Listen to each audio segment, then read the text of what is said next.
right, 25 minutes before 10 o'clock. Thank you for tuning in. You know what would have been an interesting dynamic if Hillary had won the election? Mm-hmm. And we would have had our first man, I guess.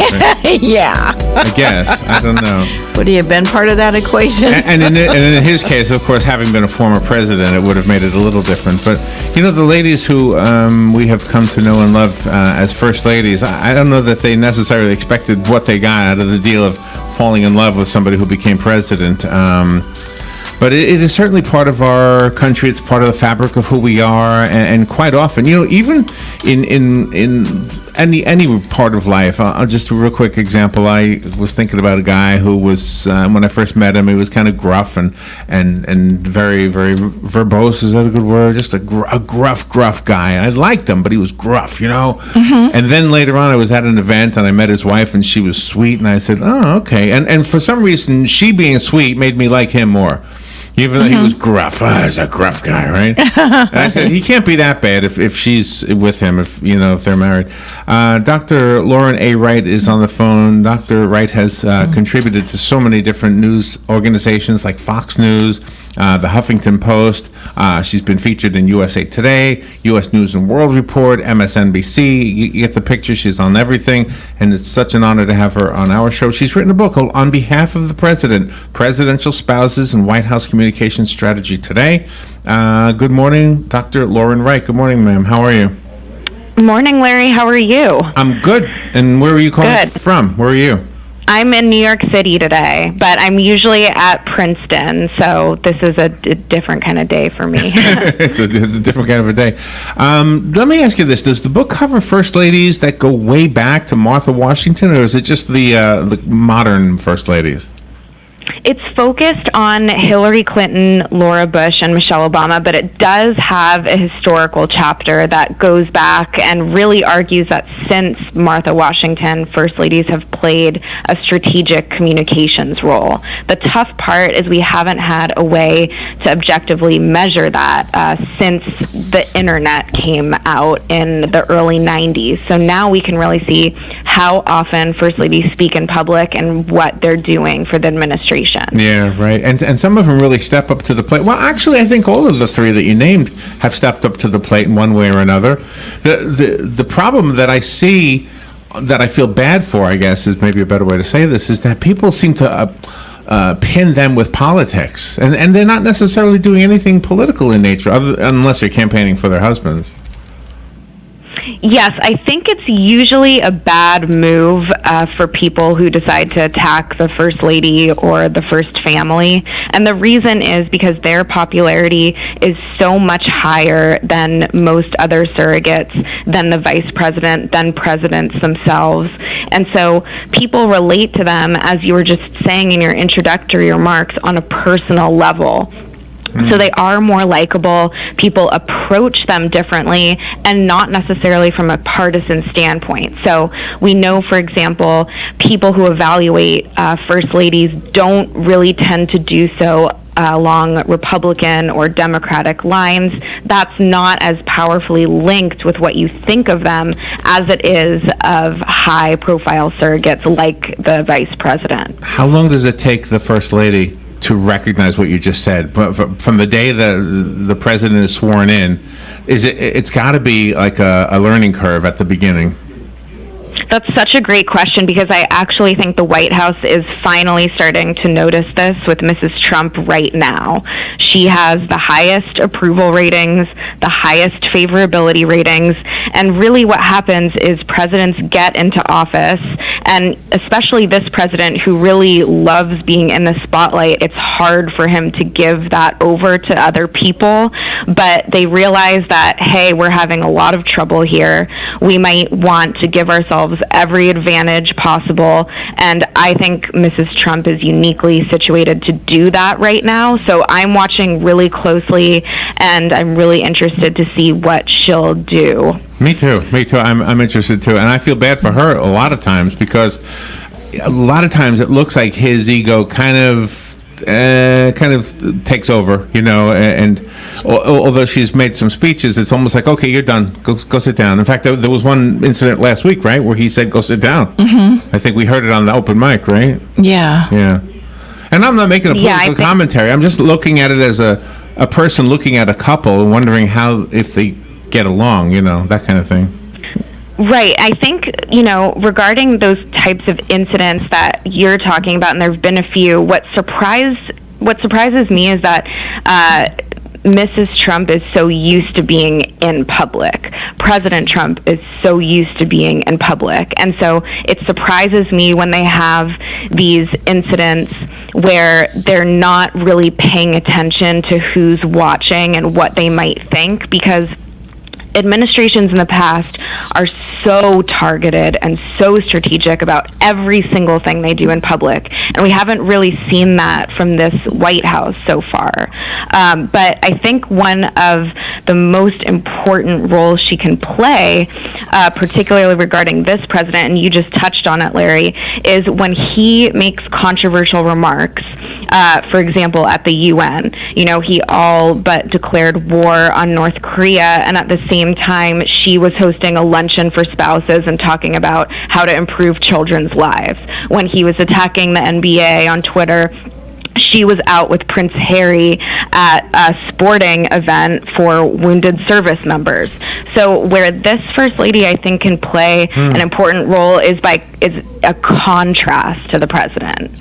And that's really a good thing, because you can't have two people in there giving out the same message. You have to have all sides, and she's doing it with grace and dignity, I feel.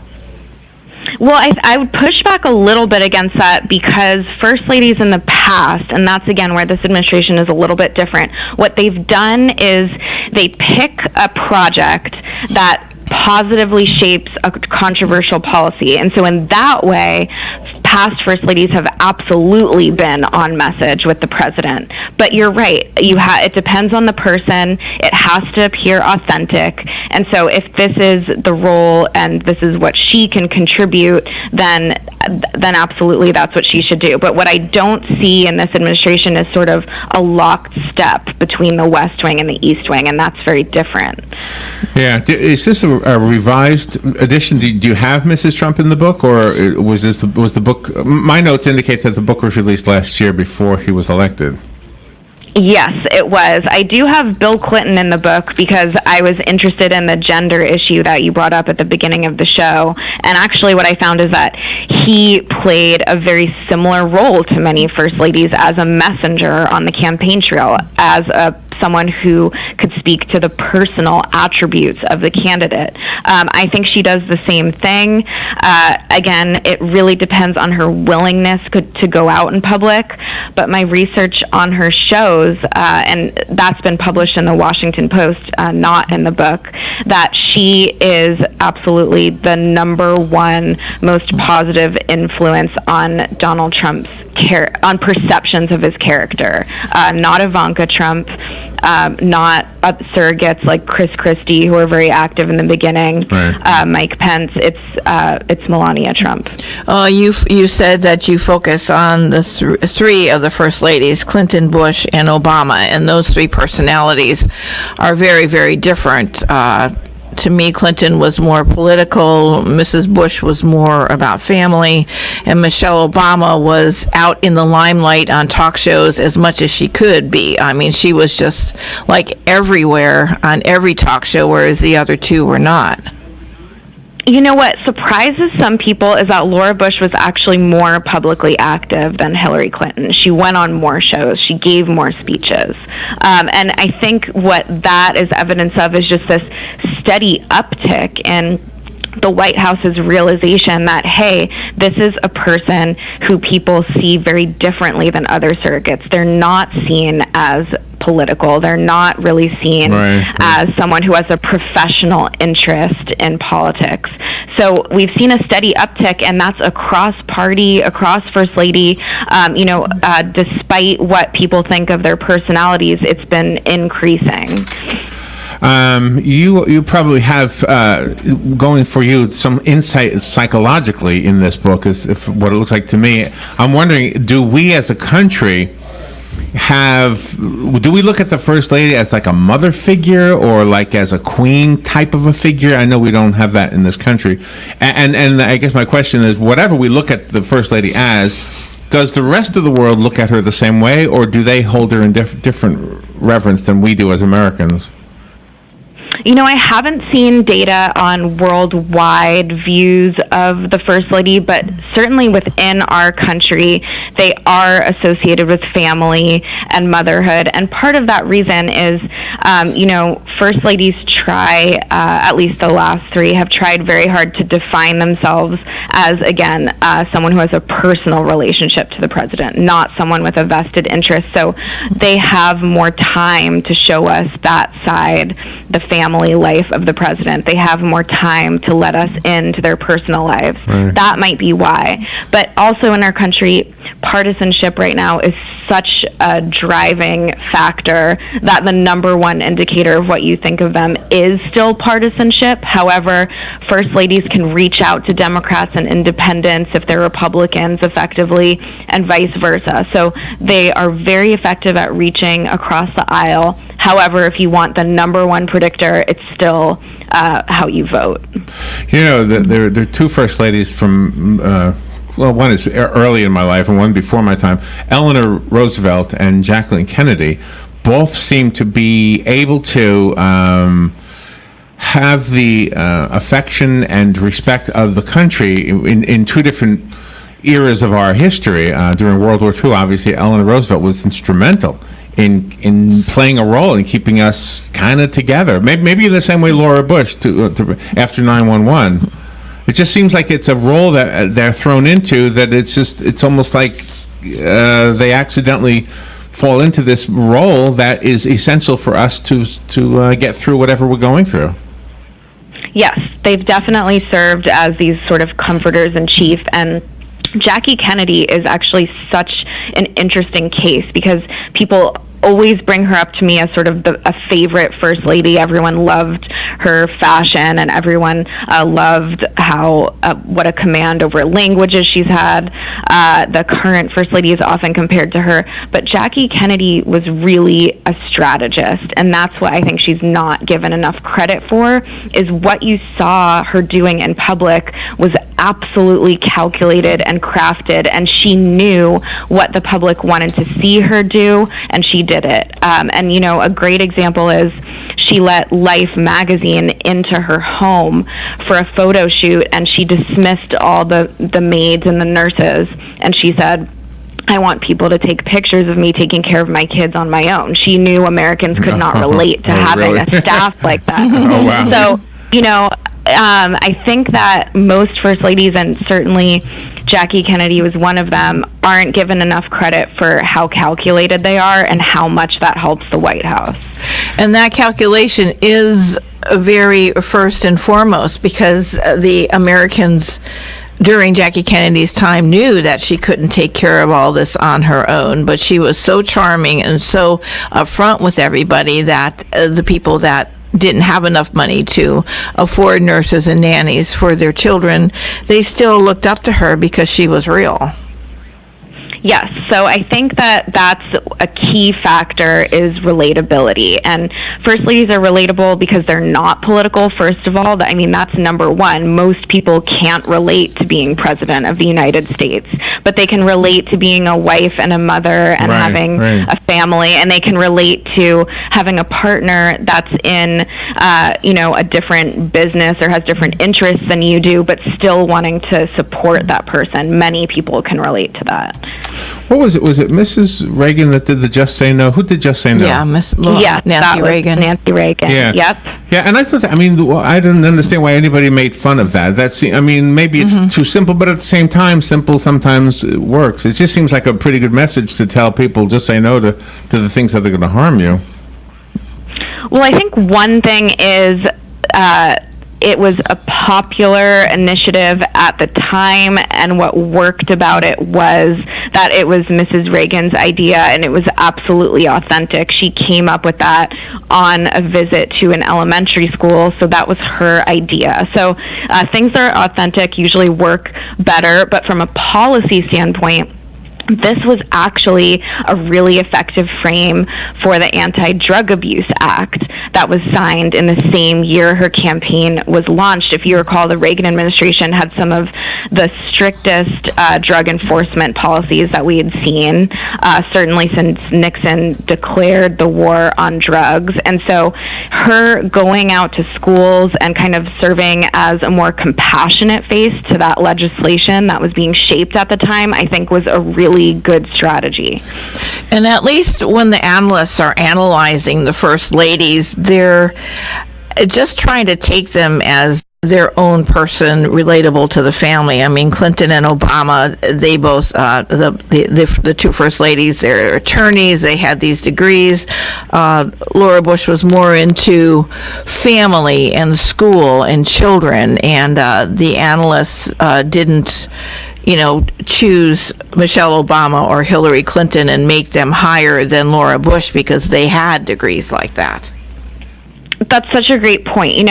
One of the things that I bemoan quite frequently is rankings of presidents and first ladies, and part of the reason for that is, political scientists, historians, they have the same sort of biases that everybody else does. And so when you look at these rankings, they're really inconsistent for these reasons. But what I try to do to get past that is count the number of speeches, count the number of TV shows, sort of try to get at a more objective measure of these people. And when I did that, what I found is that, and Laura Bush is a great example, contrary to popular belief, she was very active and very strategic. And, people see her as conservative and they see her as quiet because of what you just said, her personal demeanor, how she's perceived. But in reality, that was not an accurate picture of what she did when she was in the White House and when she was on the campaign trail.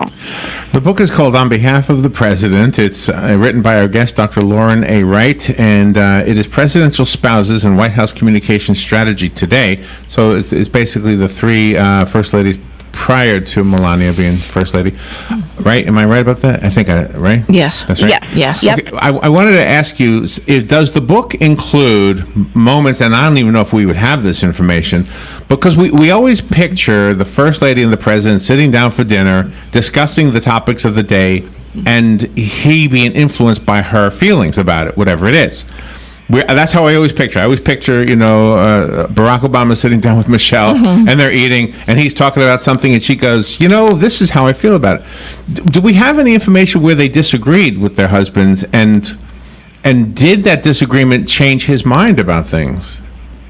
Yes, that's definitely happened, just like everyone else can relate to with their families and their home life. And historians have done a good job documenting this. They say Ronald Reagan's a great example. They would say he had his mind made up, and then he did not talk to any staff member except for Nancy Reagan when he went home for the day. Came to the office in the morning and had a completely different decision. So there are these instances where the First Lady definitely weighs in on personnel, weighs in on policy, but what's so interesting to me is just that perception. So the public knows the First Lady is the closest person to the president. The staff knows they're the closest person to the president. And just because they know that makes what they say in public that much more powerful, just that we think that about them. So if you picture a first lady or a candidate spouse making a speech on the campaign trail, for example, people look at those remarks and say, well, that's probably more authentic than this Capitol Hill colleague who's only known the person for a couple of months. This person probably just talked to the president or just talked to the candidate. So they carry that weight because people think that they have the president's ear, and they do. They definitely do. when the Obamas were in the White House and that government shutdown happened, and all of the government employees, were told they can't work here anymore. Michelle Obama had that healthful nutrition initiative that she tried to get fruits and vegetables to the schools and had them do those kind of school lunches and things. But yet that vegetable garden that they had at the White House was left in a disarray when the shutdown happened. I'm just wondering how come Michelle Obama didn't hire somebody on her own to keep that vegetable garden up so she could continue on the importance of children eating healthy and healthy fruits and vegetables. I don't have any particular insight into that. I am consuming the same reporting everybody else is and was during the transition. But I think overall the vegetable garden was probably something positive for the administration. And again, this childhood obesity, anti-obesity initiative that Mrs. Obama launched was really meant to be a strategic frame for the Affordable Care Act. It allowed her to go out in public and talk about health care as it relates to families, as it relates to women, because it wasn't controversial. And so while I think that was a positive thing for them, certainly some great images coming out of that garden. She went with kids, almost weekly. She was in the garden with local kids from the D.C. area. Again, I think it's important to remember that the administration was looking at this as part of their big push for a big controversial policy, and that's something I don't see the current administration doing quite yet anyway. One of the things I used to love when Michelle was the first lady was she would appear on like Ellen, the show Ellen. Yeah, she was out there and a lot on Ellen would talk take her to like CVS pharmacy, and they would be looking at shampoo or something simple, something every day for the rest of us, and it was just kind of fun to watch. And regardless of political leanings that we may have toward a person, in that kind of a setting on the talk show, and Jimmy Fallon did it. I think Ellen did it better because she went to CVS pharmacy. But I think you get to see a person as a real person, and you realize, my own friends disagree with me on a lot of things, and I don't hate them. So maybe I disagree with her on this, that, or the other thing, but look at this. She's a real person, and we shouldn't be demonizing some of these people because they're not politically aligned with us. We should be demonizing murderers and dictators of countries that want to send nuclear weapons our way. That's who we should be demonizing. Did you? I think that's exactly right. Yep. Was it fun to write this book? It was, and I actually watched that CVS episode that you're talking about, and I think that's exactly right. Presidents don't have opportunities to do those types of media appearances because A, it appears unpresidential. Right. They get attacked for that, and B, they don't have the time and flexibility. But first ladies can go to these places like the Ellen Show, where they totally control the narrative. The show is so happy to have her on because she was so popular at that point. She can make the show whatever she wants it to be. And so what she wants it to be and what they want it to be is an opportunity for people to see the administration in a positive light and in a relatable way. And I think those types of appearances really, really drive that home, and they could not be more important for the White House. As silly as they may seem, they serve a very important purpose. Yeah, there was another one. Do you remember when Jimmy Fallon had her on? I can't remember if it was on SNL or on his show, but he was in a dress, and it's a segment they do called "Ew." Remember that? And Michelle Obama comes downstairs to the basement where Jimmy Fallon and some other guy is dressed up like ladies, and then Michelle brings them kale chips. And they yeah, go, ew. That's right, exactly. It was fun. It was just fun to watch. The book is called On Behalf of the President. I found it on Amazon, and if you're watching the streaming video, I have the cover of the book, which features Michelle, as a matter of fact. Yep. Let's see. Do you have a website you can direct us to? I do. It's LaurenWright.com. Simple as can be. All right, Lauren Wright with a W, LaurenWright.com. Oh, thank you so much, Lauren, for being on the air with us today. Thank you both. And for sharing this information. Thank you. Thanks. All right, we will be right back.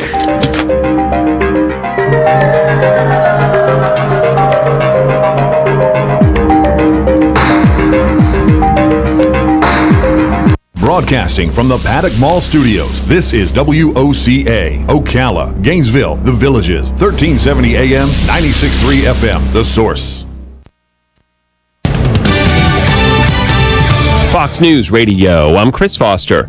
8 countries are covered under President Trump's new travel ban. Citing threats to national security starting next month, most citizens of Iran, Libya, Syria, Yemen, Somalia, Chad, North Korea, and Venezuela will be banned from entering the U.S. Fox's John Decker, a ban on visitors from 6 Muslim-majority countries just expired. Sudan's now off the list. Chad, North Korea, and Venezuela are new. A church shooting suspect, Emmanuel Sampson's now charged with murder. Police say he opened fire at Burnett Chapel Church of Christ in Antioch, Tennessee, killing Melanie Smith in the parking lot.